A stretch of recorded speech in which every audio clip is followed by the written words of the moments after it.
Yes, but that is the Chewy Pharmacy box. Read about the boxes here. Alright. Get prescriptions delivered to your door. Chewy.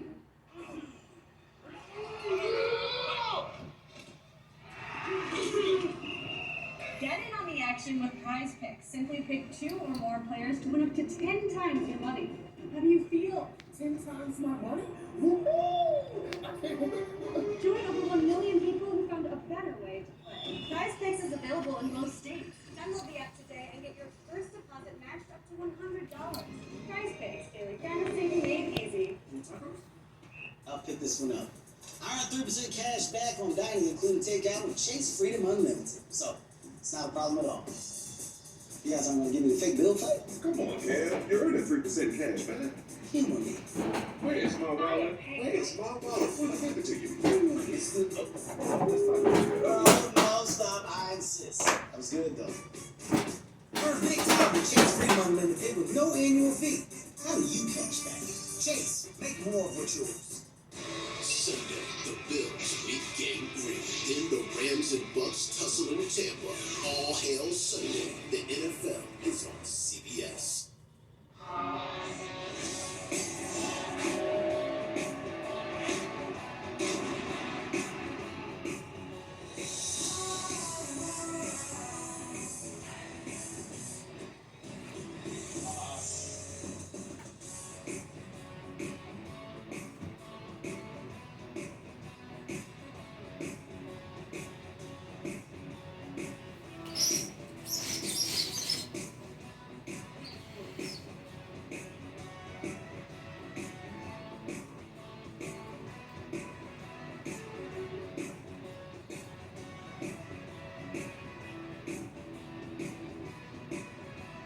Wrong.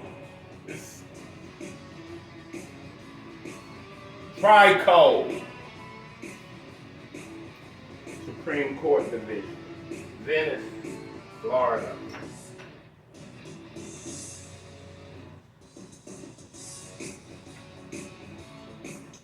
All right, so some great matchups in the NFL this weekend. I've mentioned the team that I've been tracking really closely that I think is fascinating. I love the way they're handling themselves on and off the field right now.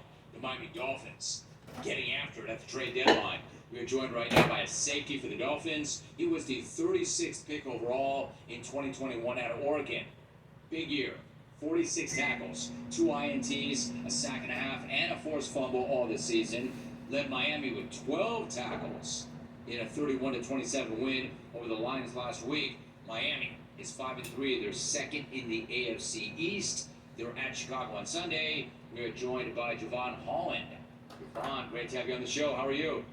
Holland, what? Great to be here. What's up, Hall? It is great to have you here, sincerely. Listen, I know you're locked in on Chicago, but if I could get you to go back to Detroit for a minute, that win over the Lions, you played a big part in that game. You're down double digits on the road. What's it say about your team that nobody flinched, nobody pointed the finger, and you found a way to get out of there with a big come-from-behind win? Man, it's a bend but don't break mentality. Our team is built on that. Our guys in the rooms are built on that, and that's how we prepare. We knew that the Lions are a good team, and they have weapons that they took advantage of.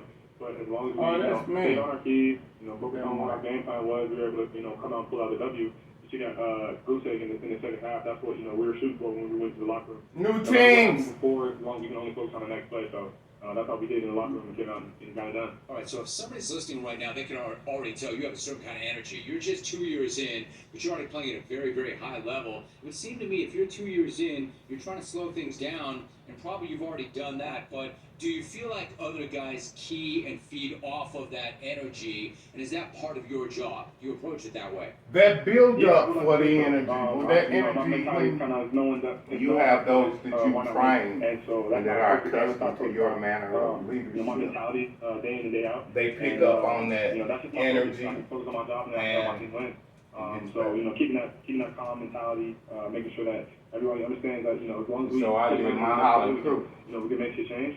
That's my focus. Jevon Holland is joining us. I kind of want to jump around both sides of the ball because that comeback win was a total team effort. A lot of it came down to your quarterback, Tua. Now, we know how much adversity Tua's dealt with this season. How much respect do you have for your quarterback who has taken some massive hits, but not only has bounced back, not only hangs in tough in the pocket, but he takes big hits and he makes big time throws and plays? Yeah.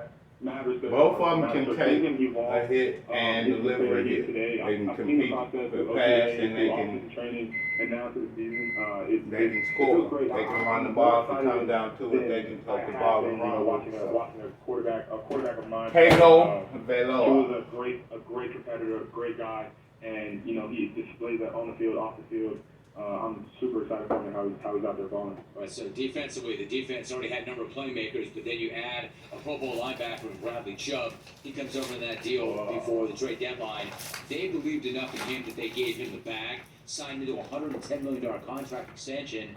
How excited were you when you heard that he was coming to Miami, and what do you think he brings to your defense in that scheme specifically?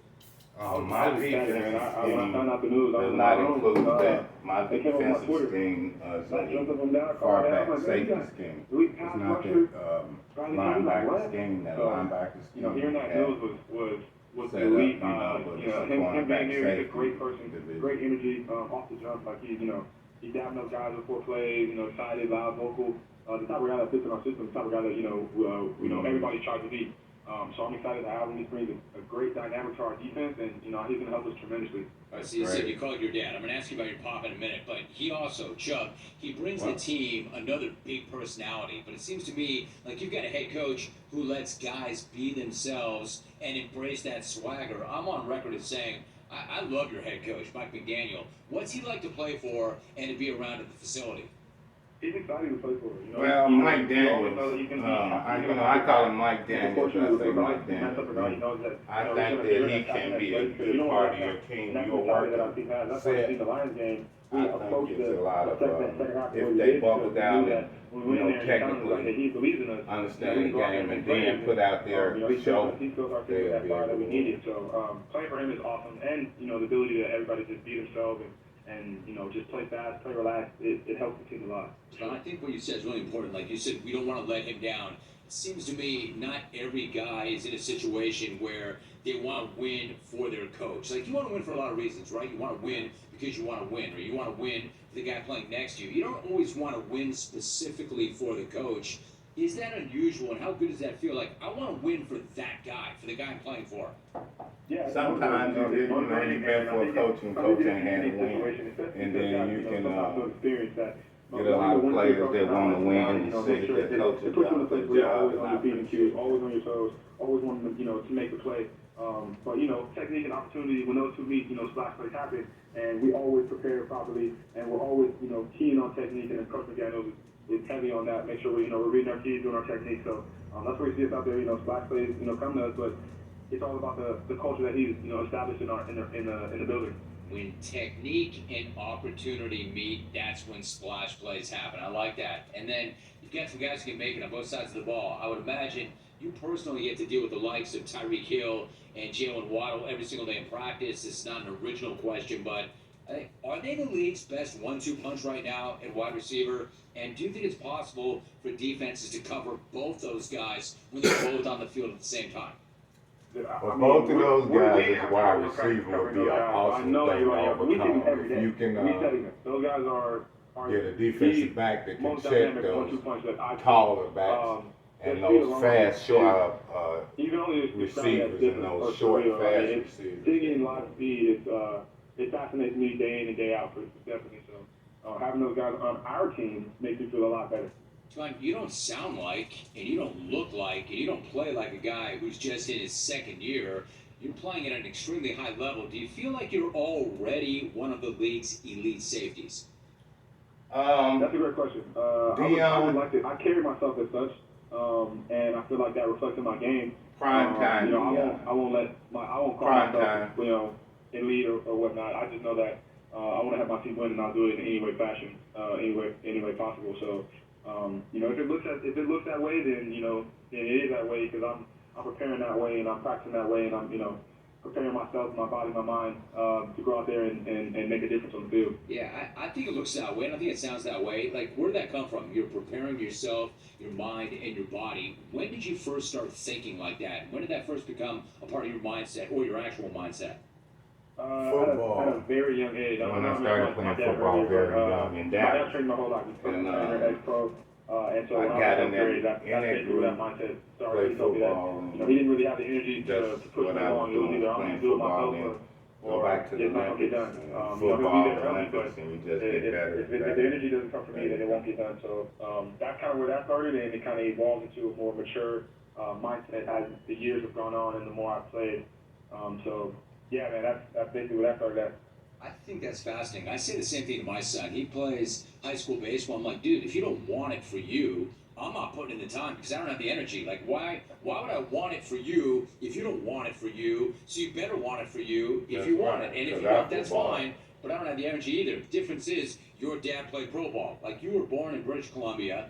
Your father won a Grey Cup with the Edmonton Eskimos. Your family moves to Northern California. You go to Bishop O'Dowd in Oakland. So I know you rep the Bay Area. How proud of you are you of your Canadian roots? Because we do have stations and listeners in Canada too. CFL, Canadian Football League. I love it. I play in the snow. In Canada, when I was pros, absolutely idols and whatnot that played in the league. I didn't have, Canadian idols like that. When I think Canadian players, I look at my dad or look at Leroy Simon, players like that, Damon Allen. But, being one of those guys now for kids in Canada and them seeing me in the league and seeing me play, it means a lot. Especially like when we went to play Detroit, I had a couple of people in the stands that were from Canada, and they came to me with flags and whatnot. So it feels good to be that, that symbol of hope or the idol for those kids that, want to reach the NFL, because it is retainable, and you can get there. So, it feels good. I think that's cool. Last stop before you go. With so many guys in your locker room from the SEC and the Big Ten, how hard are you backing your alma mater, Oregon? The Ducks are up to number 8 in the first college football rankings, football playoff rankings, I should say. And they're playing some ball now. After I lost to Georgia, they are playing ball. How pumped are you for your alma mater? I'm very pumped, man. I'm backing them 100%. Check the numbers. Bo Nix for Heisman. I'm putting it out right now. Bo Nix for Heisman. You heard it here first on the Jim Rome Show. I'm backing them 100%. People try to tell me that the Pac-12 weak, the Pac-12 this. I don't want to hear none of that. You see how we're playing. We lost to Georgia, of course. Georgia is a great football team. They're the number 1 team. Previously, they were the number 1 team. But man, look, we're playing some great ball. They need to respect us. Respect the Ducks, man. That's what it is. Preach, dude. That is what it is. Yeah, and not only that, you'll like this. I had Dan Lanning on the show recently. Could not have been more impressed with him or the job that he's doing. What are your thoughts on him and the impact he's having in Eugene? And by the way, they look like they're having so much fun playing for him too. Yeah, I mad respect to Coach Lanning. He's definitely changed the dynamic of that culture. A friend of mine is still on the team. He tells me that he loves playing for him. He has the most fun out there. He lets them be themselves. A lot like Coach McDaniel, he lets the kids just go out there, ball, just be them, and have fun while doing it, because that's when you play your best, when you relax and you're comfortable. So shout out to Coach Lanning. I'll be there in 2 weeks for the Utah game. Go Ducks. Go Ducks. I'm going to walk off on that. Miami's 5-3. They're second in the AFC East. They've got a big one at Chicago on Sunday. Javon Holland, my guest. My man, I knew I needed some of that Friday energy from you, and I knew that you would show up and show out and give it to us. Javon, really appreciate you. Great to have you on the show. Thank you, bro. Yeah, of course, man. Glad to be here. Great to have you here. I knew it. All right, love you. That's so fun. He's a player now. I love it. How he dropped to where he dropped at number 36, I have no idea. I don't know the background on that. I don't know the story on that. He had a really nice college career, but